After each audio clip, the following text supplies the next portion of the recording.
Hello, I'm Dr. Deepan Shah from the Houston Methodist DeBakey Heart and Vascular Center.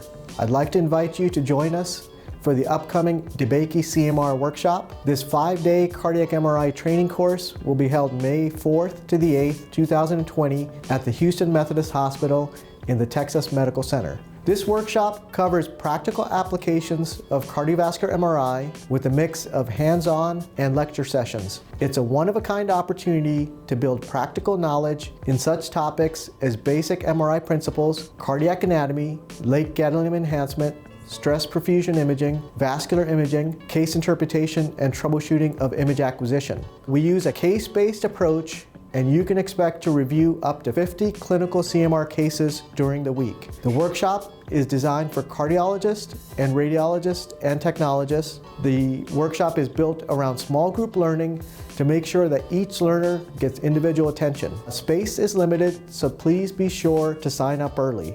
I hope you'll join us for this conference and look forward to seeing you in May. It's the perfect time of the year to visit Houston. To learn more and register, please visit our website.